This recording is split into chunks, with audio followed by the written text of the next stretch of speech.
नमस्कार मु शक्ति आपण को मोर एक कविता पाठ चैनल को स्वागत करुच्ची।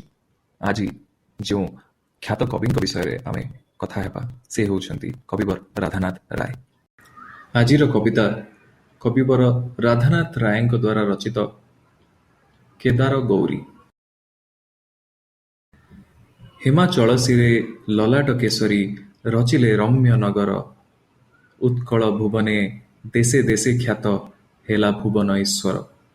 बिंदु सरोवर चारि पासे सौध, सौध अन्ते घोर वन, इंदु चारिदिगे धला मेघमाला, नील गगने जेसन। केदार गौरी किशोर किशोरी थिले भुवन ईश्वरे, तरुणी तिलक गौरी तरुण तिलक केदार नरे। सुंदर पणकु नाही पटांतर, एककु आरेक बिना, बालुत कालरू दुहे दुहिंकर हृदय मूल्ୟରେ କିଣା। ପାଖ ପଡ଼ିଶା ସେ ବେନି, କାନ୍ଥ ହେଲା ବେନି ମଧ୍ୟେ ଅନ୍ତରାଳ, ଦାରୁଣ କାନ୍ଥକୁ ଅନୁକ୍ଷଣ ସାପ ଦେଲା ପ୍ରେମ ଅସମ୍ଭାଳ। କାନ୍ଥକୁ ବଳିଣ ହେଲେ ନିଦାରୁଣ ବେନିଙ୍କର ଗୁରୁଜନେ, ମଙ୍ଗଳ ନିର୍ବନ୍ଧ ଅନ୍ଧ ହୋଇ ଭାଙ୍ଗି ଦେଲେ ଅତି ବିଜ୍ଞପଣେ। ବେନି ହୃଦୟରେ ଖରତର ହୋଇ ଜଳିଲା ପ୍ରୀତି ଅନଳ, ମର୍ଯ୍ୟାଦା ପ୍ରକୃତି ପଥେ ଦେଲେ ବାଧା ଫଳେ ସିନା ହେଇ ଫଳ। ଭେଟ ସମ୍ଭାଷଣ ବାରିଲେ ବାରଣ ମାନେ କି ପ୍ରେମିକ ମନ, ସୂକ୍ଷ୍ମକୁ ସ୍ଥୂଳରେ ପଥ ଓଗାଳିଲେ ସ୍ଥୂଳ କି ତହିଁ ଭାଜନ। ନିର୍ମାଣ ଦିନରୁ ପ୍ରାଚୀର ସନ୍ଧିରେ ରନ୍ଧ୍ର ଥିଲା ଅଲକ୍ଷ୍ୟରେ, ତରୁଣ ତରୁଣୀ ଝୁରୁଥାନ୍ତି ତହିଁ କରୁଣ ଅସ୍ଫୁଟ ସ୍ୱରେ। ପ୍ରଣୟ ଉଚ୍ଛ୍ୱାସ ବେଗେ ବହୁଥିଲା ଗୁପତେ ସେ ରନ୍ଧ୍ର ପଥେ, ବାଧା ପାଇ ସିନା ସାଧଇ ପିରତି ନିଜ କାର୍ଯ୍ୟ ଏହି ମତେ। ରବି ଅସ୍ତ ହେଲେ ବ୍ୟସ୍ତେ ଦୁହେଁ ଯାଇ ବସନ୍ତି ସେ ରନ୍ଧ୍ର ପାଶେ, ବେନିଙ୍କ ବଦନ ଅପ୍ଲୁତ ହୁଅଇ ବେନିଙ୍କର ଶୋକ ଶ୍ୱାସେ। କହନ୍ତି କାନ୍ଥକୁ ନିଦାରୁଣ ଏଥି କେଉଁ ବଡ଼ପଣ ତୋର, ତନୁରୁ ତନୁକୁ ଅନ୍ତର କରି ତୁ ଲଭିବୁ ଦୁଷ୍କୃତ ଘୋର। ତନୁ ମିଳେ ବାଧା ଦେଇ ଆଚରିଲୁ ଭଗାରି ପଣ ଆମ୍ଭର, ଲବେ ହୋଇ ଦ୍ୱିଧା ଚୁମ୍ବନ ସୁବିଧା ବିଧାନେ ସୁଦୟା କର। ସାଧି ଅଛୁ ଏତ କାନ୍ଥ ତୁ ବହୁତ, ଋଣୀ ଆମ୍ଭେ ତୋହଠାରେ, ବେନିଙ୍କ ବଚନ ବେନିଙ୍କ ଶ୍ରବଣେ ଆସଇ ତୋହ କୃପାରେ। ଏହି ରୂପେ ଝୁରି ଚତୁର ଚତୁରୀ ମିଳାଳି ନିଅନ୍ତି ଦୁଃଖେ, ଯେ ଯାହା ପାଖରେ ଚୁମ୍ବ ଦେଉଥାନ୍ତି ପ୍ରେମ ଭୋଳେ ରନ୍ଧ୍ର ମୁଖେ। କେତେ ଦିନ ଅନ୍ତେ ବେନିଏ ଏକାନ୍ତେ ଏମନ୍ତ୍ରଣା କଲେ ସାର, ପ୍ରେମର ସନ୍ନ୍ୟାସୀ ସନ୍ନ୍ୟାସିନୀ ହୋଇ ଦୁହେଁ ଯିବେ ଦେଶ ପାର। ନଗର ପ୍ରାନ୍ତରେ ନିର୍ମଳ ନିର୍ଝର କୁଟଜ ବନ ବେଷ୍ଟିତ, ବେନିଙ୍କର ଭେଟ ତହିଁ ହେବ ବୋଲି ବେନିଏ କଲେ ନିଶ୍ଚିତ। ଅସ୍ତଗାମୀ ରବି ବିଭା ଝଟକିଲା ବଡ଼ ଦେଉଳ ତ୍ରିଶୂଳେ, ଭାର୍ଗବୀ ପୁଳିନୁ ହଂସରାଳି ଉଡ଼ି ଗଲେ ଖଣ୍ଡଗିରି ଚୂଳେ। ବିନ୍ଦୁ ସରୋବରେ ସିନ୍ଦୁର ଲହରୀ ଖେଳିଲା ମନ୍ଦ ସମୀରେ, ରଥାଙ୍ଗ ମିଥୁନ ଦୀପଦଣ୍ଡି ଛାଡ଼ି ଗଲେ ବିପରୀତ ତୀରେ। ତିମିର ରଜନୀ ଘୋଟିଲା ଅବନୀ ଫୁଟିଲେ ତାରା ଗଗନେ, ବନେ ଉପବନେ କୁସୁମ ଫୁଟିଲା ବାସ ଚହଟି ପବନେ। ଅନ୍ଧାରେ ବାହାରି ପଙ୍କେ ରୁହ ମୁଖୀ ସଂକେତ ସ୍ଥଳକୁ ଗଲା, ପ୍ରେମରେ ମଜ୍ଜିଲେ ଅସାଧ୍ୟ ସାଧନ ହେଲେ କରନ୍ତି ଅବଳା। କୁଟିଳ କେଶୀ କୁଟଜ ମୂଳେ ବସି କାନ୍ତକୁ ରହିଲା ଚାହିଁ, ପ୍ରୀତିରେ ଢାଳିଛି ମନ ପ୍ରାଣ ବାଳା ଆନ କଥା ମନେ ନାହିଁ। ଚଉଦିଗେ ଅନ୍ଧାର ହୃଦାକାଶେ ତାର ରାଜେ ପ୍ରେମ ସୁଧାକର, କଣ୍ଟକ କାନନ ପୁଷ୍ପ ଉପବନ କଲା ପ୍ରେମ ବାଜିଗର। ଉଇଁଲାଣି ଶଶୀ ଅନ୍ଧକାର ରାଶି ଛାଡ଼ି ପଳାଏ ଗଗନ, ବାରୁଣୀ ତିଳକ ପ୍ରାୟ ଦିଶେ ଦେଖ ଲିଙ୍ଗରାଜ ନିକେତନ। ସହସା ସହସା ଭୀଷଣ ଶାର୍ଦୂଳ ଆସିଲା ମୃଗ ମାରି ସେ ନିର୍ଝରେ, ଶୋଣିତ ଆପ୍ଲୁତ ନଖଦନ୍ତ ତାର ମୁଖରୁ ଶୋଣିତ କ୍ଷରେ। ବ୍ୟାଘ୍ର ଦେଖି ଭୀରୁ ଗହ୍ୱର ଭିତରେ ଲୁଚିଲା ଭୟ ବିହ୍ୱଳେ, ତରତରେ ଯାଉ ଉତ୍ତରୀୟ ଦେହୁଁ ଖସି ପଡ଼ିଲା ଭୂତଳେ।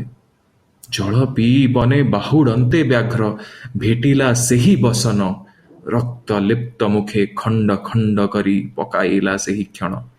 ବ୍ୟଗ୍ରେ ଗୌଣେ ଆସୁ ମାର୍ଗରେ କେଦାର, ଦେଖିଲା ବ୍ୟାଘ୍ର ପାହୁଲ, ଗୌରୀ କଥା ଭାଳି ଅନିଷ୍ଟ ଶଙ୍କାରେ ହୃଦୟ ହେଲା ଆକୁଳ। ସଂକେତ ସ୍ଥଳରେ ରକ୍ତାକ୍ତ ଓଢ଼ଣା ଭେଟି ପଡ଼ିଗଲା ଭ୍ରମେ, ତୁଟିଲା ଛଟକେ ହୃଦୟର ତନ୍ତ୍ରୀ, ଶଲ୍ୟ ଫୁଟିଲା ମରମେ। ଗୌରୀକି ସମ୍ବୋଧି କହେ ବୀର କାନ୍ଦି, ଆହାରେ ପରାଣେଶ୍ୱରୀ, ତୋ ନିଧନ ଭାଗି ମୁହିଁ ସିନା ଯେଣୁ ନ ଆସିଲି ବେଗ କରି। ସ୍ୱାପଦ ସଂକୁଳ ବନକୁ ନିଶିରେ ପ୍ରାଣାଧିକାକୁ ପେଶିଲି। ଧିକ୍ ଏ ପ୍ରାଣକୁ ଛାର ପ୍ରାଣ ନେଇ କିମ୍ପା ଭବନେ ବସିଲି। ମତେ ମାରିବାକୁ ଦୁଃଖୁ ତାରିବାକୁ ନାହିଁ କି ବନେ ଶାର୍ଦୂଳ। କରେ ଏ କୃପାଣ ଥାଉଁ କିମ୍ପା ମୁହିଁ ହେଉଛି ଏଡ଼େ ଆକୁଳ। ଆଦରେ କେଦାର ହୃଦେ ଜଡ଼ାଇଲା ରୁଧିରେ ଆର୍ଦ୍ର ଓଢ଼ଣା। ଦର ଦର ବାରି ନୟନୁ ଝରିଲା ସରିଲା ସର୍ବ ବାସନା। କୃପାଣ ଉଦରେ ଭୁଷି ଦେଇ ପୁଣି ନିଜ କରେ ନେଲା କାଢ଼ି। ରକ୍ତ ସ୍ରୋତେ ତିନ୍ତି ଅବସେ ଅବନୀ ତଳେ ପଡ଼ିଲା କଚାଡ଼ି। ଗହ୍ୱରୁ ବାହାରି ଗୌରୀ ସୁକୁମାରୀ ମିଳିଲା ଆସି ତକ୍ଷଣ।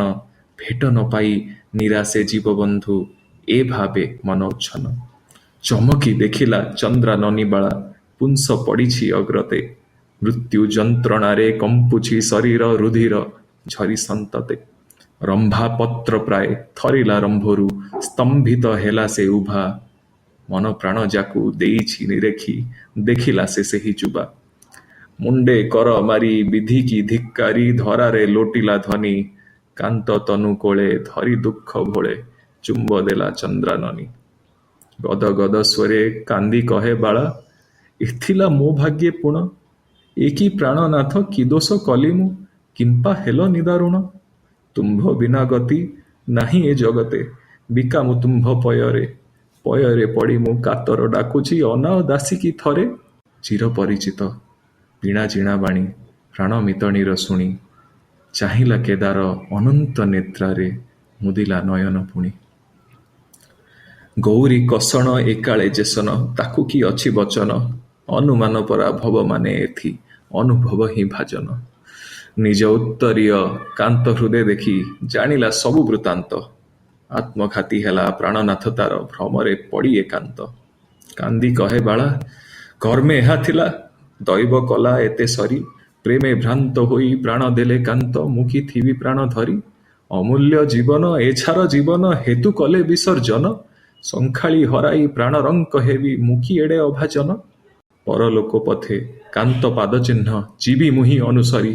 ମୃତ୍ୟୁ ଘଟାଇଲା ଏ ବିରହ ମୃତ୍ୟୁ କରିଦେବ ସହଚରି। ଏକାମ୍ର ଈଶ୍ୱର ପ୍ରଭୁ ଦିଗମ୍ବର ପାଦ ପଦ୍ମ ଧ୍ୟାଇ ଚିତ୍ତେ। ସାହସ ବାନ୍ଧିଲା ହୃଦୟ ଅବଳା ପ୍ରାଣ ଦେବ କାନ୍ତ ପ୍ରୀତେ। ଧନ୍ୟ ସେ ପ୍ରୀତି କି ମରଣ ଭୀତି କି ପ୍ରୀତି ଯେ ପାରଇ ଜିଣି। ଶିରିଷ ମୃଦଳା ଲବଣୀ ପିତୁଳା ପ୍ରୀତି କଲା ସାହସିନୀ। ପଡ଼ିଲା କୃପାଣ ମୁନେ ମହାବେଗେ ମୃତ କାନ୍ତ ମୁଖ ଧ୍ୟାଇ। ବକ୍ଷୋରୁହ ସନ୍ଧି ତଳେ ଫୁଟି ଅସ୍ତ୍ର ପୃଷ୍ଠେ ବାହାରିଲା ଯାଇ। ସ୍ୱପ୍ନାଦେଶ ପାଇ ଉଷା ଯୋଗେ ଯାଇ ଲଲାଟ କେଶରୀ ବୀର। ଦେଖିଲେ ଯୁଗଳ କିଶୋରୀ କିଶୋର ଶୋଇଛନ୍ତି ଝର ତୀର। ସନ୍ଧ୍ୟା ରାଗ ବେଳା ରଥାଙ୍ଗ ମିଥୁନ ଋତ କି ନବ ବିଚ୍ଛେଦେ। ଶ୍ରୀମୁଖ ଲାବଣ୍ୟ ଦିଶେ ସୁପ୍ରସନ୍ନ ମୃତ୍ୟୁ ଛୁଇଁ ନାହିଁ ଖେଦେ। ବନ୍ୟ ଦେବତାଏ ବନପୃଷ୍ଠ ତୋଳି ଢାଳିଛନ୍ତି ବେନି ପରେ। ଦେବେ ଯଥା ପ୍ରେମ ମହିମା ବୁଝନ୍ତି ତା କାହୁଁ ବୁଝିବେ ନରେ।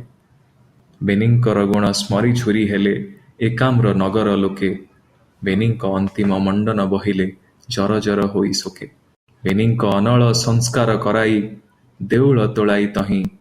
ବେନିଙ୍କ ନାମରେ ପ୍ରତିମା ସ୍ଥାପିଲେ ନରପତି ଆଜ୍ଞା ବହି। ଏହା କହିବା ଯଥାର୍ଥ ହେବ ଯେ ରାଧାନାଥ ଓଡ଼ିଆ ସାହିତ୍ୟରେ ନବଜାଗରଣ ଆଣିଥିଲେ। ପାଶ୍ଚାତ୍ୟ ସାହିତ୍ୟ ସହ ଓଡ଼ିଆ ସାହିତ୍ୟର ମହାମିଳନ କରାଇଥିଲେ ରାଧାନାଥ। ରାଧାନାଥଙ୍କ ରଚନା ମଧ୍ୟରେ ଚନ୍ଦ୍ରଭାଗା, ଚିଲିକା, ମହାଯାତ୍ରା, ଉଷା, ପାର୍ବତୀ, କବିତାବଳୀ, ଦରବାର, କେଦାରଗୌରୀ, ନନ୍ଦିକେଶ୍ୱରୀ, ଯଯାତି କେଶରୀ ଏବଂ କାଳିଦାସଙ୍କ ମେଘଦୂତର ଓଡ଼ିଆ ଅନୁବାଦ ଆଦି ଅନ୍ୟତମ। ରୋମାଣ୍ଟିକ୍, ମିଥ୍, ଟ୍ରାଜେଡି ଭଳିଆ ପାଶ୍ଚାତ୍ୟ ସାହିତ୍ୟର ଅଂଶକୁ ନେଇ ଓଡ଼ିଆ ସାହିତ୍ୟରେ ସେ ରଚନା କରିପାରିଥିଲେ ମୂଳମନ୍ତ୍ର। 1908 ମସିହାରେ ମାତ୍ର 60 ବର୍ଷ ବୟସରେ କବିବର ରାଧାନାଥ ରାୟଙ୍କର ଦେହାନ୍ତ ହୋଇଥିଲା। ଶୁଣିଥିବାରୁ ଧନ୍ୟବାଦ। ଆଶା କରେ ଆପଣଙ୍କୁ ଏହି କବିତା ପାଠଟି ଭଲ ଲାଗିଥିବ। ଯଦି ଆପଣଙ୍କୁ ଏହି କବିତା ଭଲ ଲାଗିଲା ତେବେ ନିଶ୍ଚୟ ମୋ ଚ୍ୟାନେଲକୁ ଲାଇକ୍ ତଥା ସବସ୍କ୍ରାଇବ୍ କରନ୍ତୁ। ଆଗାମୀ ଭବିଷ୍ୟତରେ ମୁଁ ଏହିଭଳି ଭାବରେ ଓଡ଼ିଆ ତଥା ହିନ୍ଦୀ ଭାଷାରେ କବିତା ପାଠ କରିବି। ଆଶା କରୁଛି ଆପଣଙ୍କୁ ଏହା ଭଲ ଲାଗିବ। ଧନ୍ୟବାଦ। ଆପଣଙ୍କ ଦିନ ଶୁଭମୟ ହେଉ।